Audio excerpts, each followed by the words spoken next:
Hi, welcome to Distance, a web-based series. I am your social distancing candle maker, Alicia Reisinger. So each episode, we'll meet with different creatives and just kind of see how they're keeping their hands busy while we're all at home and learning this new work from home life. And on this episode, I'm very excited. We are chatting with Allie Laing. Hi, Allie. Hello.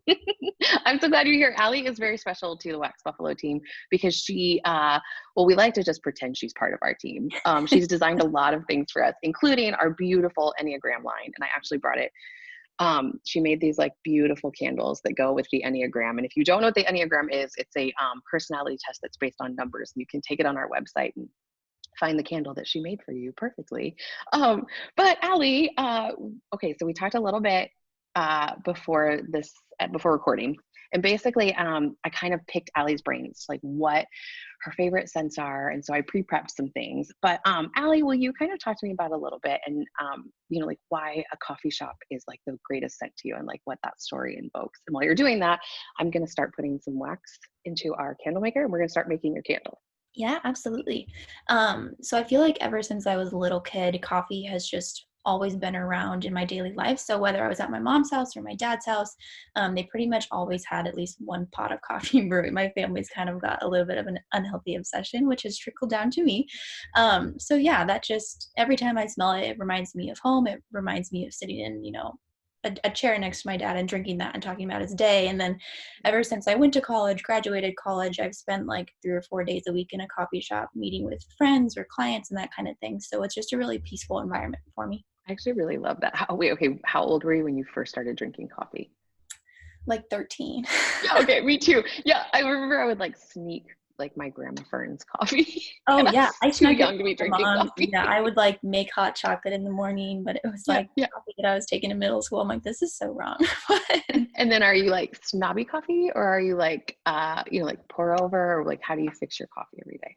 I am someone that drinks iced coffee year round. I don't care if it's middle of winter. People call me crazy, but I drink iced coffee all the time. So I always just get black and I'll do either a little bit of agave with a little bit of cream or I'll do a little bit of hazelnut too. So Ooh, I should try that. I like the agave and cream. That's a good idea. Yeah. To even call your candle agave and cream. That would be beautiful. Ooh, I love that. Okay, so I pre-prepped a little bit of oil. So this has some tobacco notes in there because I know you love tobacco.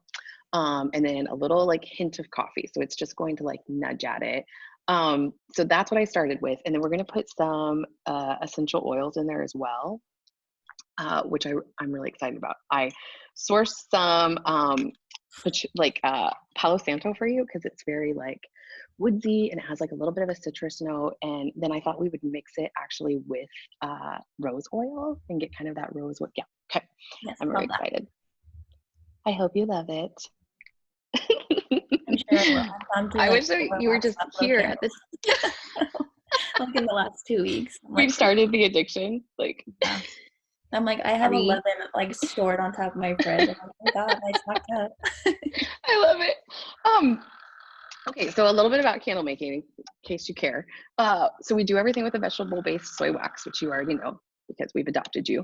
And then all of our oils are either phthalate-free or they're essential oil blend. So yours is, it has a little bit of each. So the tobacco and some of the vanilla that I sourced and a little bit of the coffee, those are a high-end fragrance oil. And then we've added essential oils to them to make our own custom blend, right?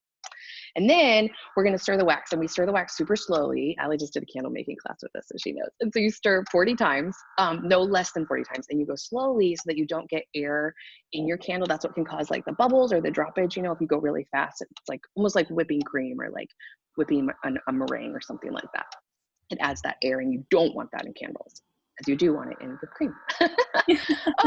So I'm going to get to stirring. I'm going to add a few more oils as I process it. But Allie, you're doing first, I just want you to kind of talk a little bit about what you do, what your life is, your design world. And then a little bit about what you're doing this week with the food bank collaboration. I just think is really beautiful. Yeah, so I started designing when I was about 14. So when I was in high school, that's when I first started learning the Adobe Suite and that kind of thing. So I went to college already knowing what I wanted to do. So I was really lucky in that sense. I didn't have to switch my major a bunch of times. And so with that, I started my freelancing business where I do a lot of typography that's with the goal in mind of being encouraging and uplifting females and that kind of thing. And so from there, I kind of formed into working with female businesses for unconventional brandings and these really cool projects. So that's pretty much where I spend most of my time. You have a really unique style. Will you talk a little bit about just like how you've tucked into that style? And it's like people love it. It's so hot. I've even seen people copy it. Like you're very unique and it's very cool. So talk a little bit about how you found that style and what your process is a little bit. Yeah, so something about me that I don't think, actually, if you follow my Instagram, you probably know that I'm like obsessed with music. And so music is actually a really big inspiration in my design work. So whether it's, doing typography of a certain lyric or that kind of thing, and pulling colors from all these indie bands that I listen to and that kind of thing. So most of my inspiration comes from that and just being outside in these natural, vibrant colors. So yeah, as far as the style goes, I feel like for a long time I didn't know that I had a style. And I was trying, Really? yeah, I That was trying, surprises me actually, because yeah, it's so like, yeah. yeah. Okay, keep going. Tell me more. And I like had no idea what I was really doing. And I was worried that I was making things that all felt too similar and that kind of thing. So I was trying to branch out. And then I realized that I was trying to make things that were, trying to please other people and that other people would like. And as soon as I kind of came back to that center of like, no, this is me as a designer, and I kind of leaped into it. And that's where stuff kind of took off, which is really exciting. How do you think you like tucked into, because that's super encouraging to my heart. I think anyone that like considers themselves even like a tiny bit of an artist, like feels like sometimes you're just not like zoning in the way you want, or really like telling your story the way you want. How did you find it? Or was it just you kept trying and Yeah, kept trying?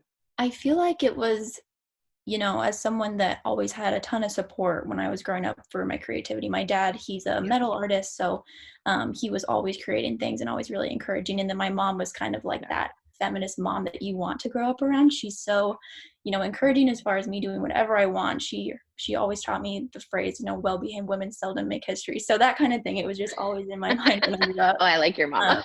Yeah, she's the That's best. right. And so just those, phrases and that kind of thing, what I always live my life by. I'm like, I want to be able to do things and make things that are, beautiful and that always portray that message for other people that kind of need that in their life right now. So, Girl, that's very inspiring. Speaking of your design, this is the design we're doing for Allie's candle. It says do more good. It was picked very specifically because of the project you're working on right now. Tell us about it. I'm gonna wick while you do that. a couple of days ago, I was just thinking about ways that I could use my art, my design to really benefit the community around me who, throughout the last couple of years, they've really backed me up in my art, my design, and my business as well. So I decided that I was going to have all the profits from yesterday's sales on my online shop and today's sales all go to the LPS Food Bank, which is really exciting. Love it so Um, much. yeah, so I know that right now they have meals that people can come pick up in their parking lots for kids that rely on public school, which I'm a huge, huge supporter of public schools. My Me mom's a too. teacher, so I Yeah. absolutely love them. Um, and so, yeah, they rely on those for breakfast and lunch, and I know that Yeah. they have a big need for that. So, and then all those sales, I'm going to match up to $1,000. So we've raised about 650 right now, which is really exciting. That's awesome. So yeah. Yeah. Girl, I love your heart, and I love that you're doing that, and I love that you're matching it, and like I just feel like you're going above and beyond to like help the kiddos in Lincoln, and you're very special to my heart. Oh, thank you. Okay, well, our wax is prepped and it's cooled and it's time, so we're gonna pour your candle.